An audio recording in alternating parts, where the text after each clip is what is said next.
नमस्कार साथियों।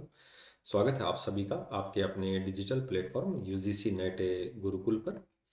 स्टूडेंट्स, अपन जो यूजीसी नेट की पेपर फर्स्ट है उसकी जो 10वीं यूनिट है हायर एजुकेशन उच्चतर शिक्षा, इस यूनिट का एक जो टॉपिक है भारत में जो प्राचीन शिक्षा के केंद्र रहे हैं उसको लेकर आज का अपना वीडियो होने वाला है। तो यदि वीडियो में जो बातें की गई हैं, जो टॉपिक लिया गया है, वो अगर आपको पसंद आए और इम्पोर्टेंट फैक्ट्स यदि आप याद कर सको तो फटाफट एक बार जो है वो चैनल को सब्सक्राइब जरूर कर देना, वीडियो को लाइक शेयर करना, ताकि और भी रेगुलर अपडेट आप लोगों को मिलती रहें।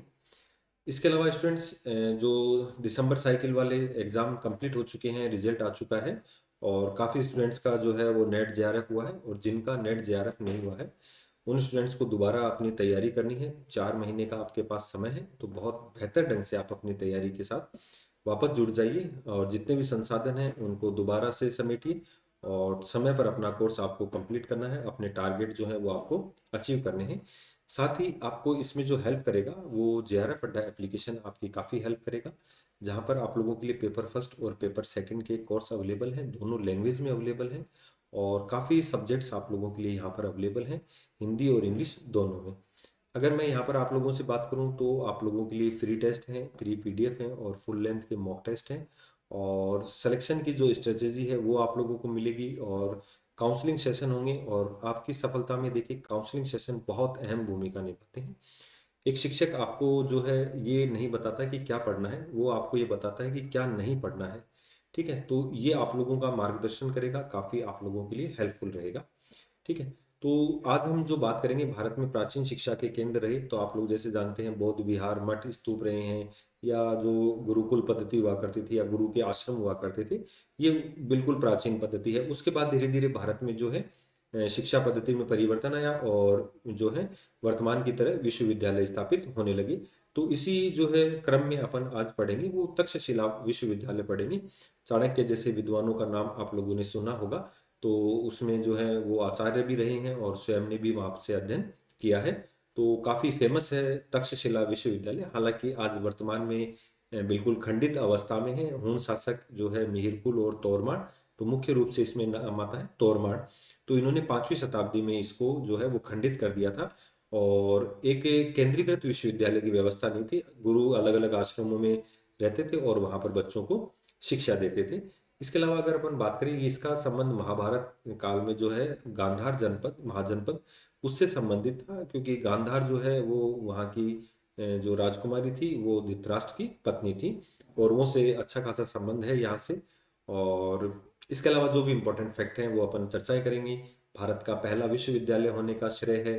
और अगर हम बात करें वहीं आवासीय विश्वविद्यालयों की बात करेंगे तो अपन नालंदा विश्वविद्यालय को लेकर बात करेंगे। नालंदा विश्वविद्यालय की अपन नेक्स्ट वीडियो में बात करेंगे। तो जो बातें आप लोगों को इंपॉर्टेंट लगती हैं वो लिख भी लेना, क्योंकि एग्जाम के पॉइंट ऑफ व्यू से काफ़ी महत्वपूर्ण है। तो चलिए अगर अपन बात करें कि तक्षशिला विश्वविद्यालय, आज अगर हम बात करें विश्वविद्यालय की जो दयनीय स्थिति है उसके तुलना में जो है वो तक्षशिला बहुत एडवांस था, बहुत महान था। मतलब यहाँ पर देखो कोई एग्जाम नहीं होता था, कोई डिग्री डिप्लोमा नहीं होता था। 16 वर्ष की आयु में अनुभवों के आधार पर जो है प्रवेश दिया जाता था। और अगर हम बात करें 10,500, ठीक है, आप आंकड़ा देखिए, 10,500 से अधिक छात्र जो है वो यहाँ से पढ़कर निकले हैं। और अगर हम बात करें कि विभिन्न देशों से, चाहे उसमें कोरिया हो, चाहे बर्मा हो, आज का म्यांमार जिसको अपन कहते हैं, सिलोन हो, श्रीलंका हो, ठीक है, नेपाल, तिब्बत जो है, इराक, ग्रीस, अरब और चीन, न जाने कितने फाइयान तक आज जैसे लोग हैं वो पढ़कर गए हैं।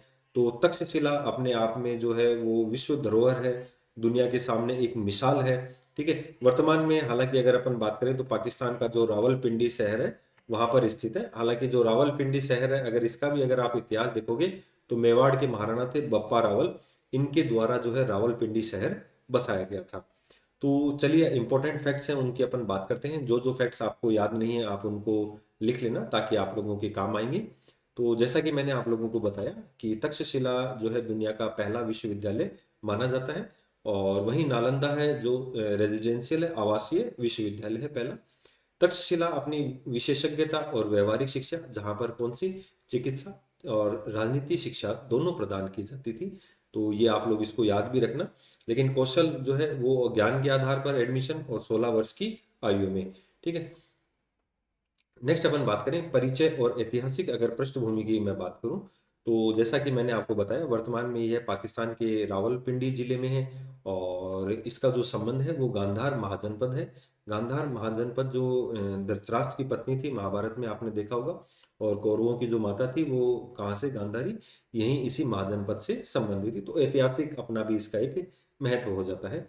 कालखंड अगर बात करें तो इसकी स्थापना जो है वो 6ठी और 7वीं शताब्दी ईसा पूर्व हुई थी। और राजा भरत के जो पुत्र हैं उनको जो है इसका संस्थापक माना जाता है। तो 5वीं शताब्दी ईस्वी तक जो है ये शिक्षा का जो है प्रमुख केंद्र रहा था। राजा तक्ष के द्वारा जो यूँ कहते हैं इसकी स्थापना हुई थी। और 5वीं शताब्दी तक जो है इसमें जो तोरमान ने इसको क्या कर दिया था, तहस नहस कर दिया था। यूनेस्को की अगर अपन बात करें तो यूनेस्को द्वारा 1980 में इसको विश्व धरोहर सूची में शामिल किया गया था। यानी कि यूनेस्को ने 1980 में इसको विश्व धरोहर सूची घोषित कर दिया था। नेक्स्ट अपन बात करें, अगर हम बात करें प्राचीन भारत में तक्षशिला, मैंने आपको बताया विद्या और शिक्षा के जो है महान शिक्षा केंद्र थे। और अक्सर दुनिया का इसे क्या कहा जाता है, पहला विश्वविद्यालय कहा जाता है।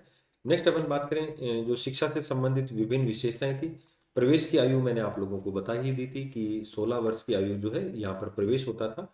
और विश्वविद्यालय का स्वरूप की अगर अपन बात करें तो ये केंद्रीकृत नहीं था, जैसा कि मैंने आपको बताया। अलग अलग शिक्षक अपने आश्रमों या स्कूलों में जो है वो अपने अकॉर्डिंग पढ़ाते थे। यहाँ कोई औपचारिक परीक्षा प्रणाली या डिग्री देने की कोई प्रथा नहीं थी। इसको आप यूँ समझ सकते हैं कि जो पहले जो संत महात्मा हुआ करते थे, जो आचार्य हुआ करते थे, वो अलग अलग जगहों पर बैठ के पढ़ाते थे। उनको एक बिल्डिंग दे दी और उस बिल्डिंग में अलग अलग उनके डिपार्टमेंट उनको दे दिए। तो वहां पर उनको जो है वो यहाँ पर पढ़ाया जाने लगा। और यहाँ पर ध्यान रखना, प्रमुख 18 विद्याओं, ठीक है, सीपों का ज्ञान दिया जाता था, जिनमें वेद, व्याकरण, दर्शन, आयुर्वेद, कृषि, वाणिज्य, युद्ध, धनुर्विद्या और ज्योतिष शिक्षा क्या है, शामिल थी। तो इनमें से जो प्रमुख प्रमुख जो है वो अपने को याद भी रखने हैं कि तक्षशिला विश्वविद्यालय में वेद, व्याकरण, दर्शन, आयुर्वेद, कृषि, वाणिज्य और युद्ध कला और ज्योतिष कला की जानकारी दी जाती थी। प्रसिद्ध विद्वान और व्यक्तित्व की अगर अपन बात करें तो जैसा कि मैंने आपको बताया चंद्रगुप्त मौर्य और इनका, सॉरी, कौटिल्य, और इनका जो शिष्य था चंद्रगुप्त मौर्य। तो चाणक्य, कौटिल्य जो है आचार्य थे। और काफी बार एक क्वेश्चन पूछा जाता है, इनका जो अर्थशास्त्र ग्रंथ है, ये ध्यान रखना, एक तो किस पर है, तो राजनीति पर है। सबसे पहले तो ध्यान रखना, अर्थशास्त्र जो ग्रंथ है वो राजनीति पर आधारित है। और चाणक्य, कौटिल्य यहाँ के क्या रहे हैं, आचार्य रहे हैं। और इसी से शिक्षा ग्रहण की थी इनके शिष्य चंद्रगुप्त मौर्य, भारत का पहला महान सम्राट। और चाणक्य ने इन्हें यही सैन्य और राजनीतिक शिक्षा प्रदान की थी। महान संस्कृत के जो आचार्य रहे हैं, विद्वान रहे हैं, पाणिनि। तो संस्कृत व्याकरण के महान विद्वान और अष्टाध्यायी के रचयिता जो हैं वो पाणिनि यहाँ के स्टूडेंट रहे हैं। चरक जो आयुर्वेद के प्रसिद्ध विद्वान रहे हैं, चरक संहिता ग्रंथ लिखा है। इनका संबंध भी कहाँ से था, तो इनका संबंध भी जो है वो तक्षशिला विश्वविद्यालय था। जीवक जो बिंबिसार के राजवेद थे, इन्होंने भी यहीं से क्या की थी, आयुर्वेद की शिक्षा प्रदान की थी। तो भारत के जो देखिए प्राचीन जो गणितज्ञ, वो सॉरी आयुर्वेद के ज्ञाता हैं या चिकित्सा के ज्ञाता हैं, जीवक, चरक, ठीक है, संस्कृत के पाणिनि और चंद्रगुप्त मौर्य, ये इन्होंने सब ने यहाँ से शिक्षा प्रदान की थी। तो आप सोच सकते हैं कि कितना महान रहा होगा ये विश्वविद्यालय। ठीक है, विदेशों से संपर्क मैंने आपको बताया 10,500 के करीब छात्र पढ़ते थे। और इसकी अगर अपन इम्पोर्टेंट बात करें तो विश्वविद्यालय रेशम मार्ग, ठीक है, सिल्क रूट पर स्थित था। और इसमें देखिए भारतीय, ग्रीक और मध्य एशियाई संस्कृति का भी क्या था, मिलान था।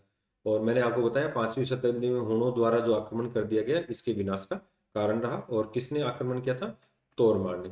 ठीक है, शिक्षा पद्धति की अगर अपन बात करें तो मैंने आपको शुरुआत में बता दिया था, आचार्य शिक्षा देते हैं, मौखिक देते थे, गुरु शिष्य परंपरा पर आधारित थी। और सबसे महत्वपूर्ण बात, अमीर गरीब में कोई भेद नहीं था, निर्धन और गरीब छात्र जो है यहाँ पर अध्ययन करते थे। तो निर्धन छात्र अपनी सेवा के बदले यहाँ पर क्या करते थे, शिक्षा प्राप्त करते थे। एक अगर मैं आपसे बात करूं इसका जो आर्कियोलॉजिकल जो इम्पोर्टेंस है उसको लेकर भी अगर बात करें तो 1860 से पहले जो है तक्षशिला विश्वविद्यालय यहाँ पर दबा हुआ था। सबसे महत्वपूर्ण बात अपने को याद रखनी है। और इसका जो पहला पुरातात्विक सर्वेक्षण था वो अलेक्जेंडर कनिंगम द्वारा किया गया था। और इन्होंने स्थल पर जो खुदाई की वहां तक्षशिला के ऐतिहासिक और शिक्षा का जो महत्व है वो यहाँ पर उजागर हुआ।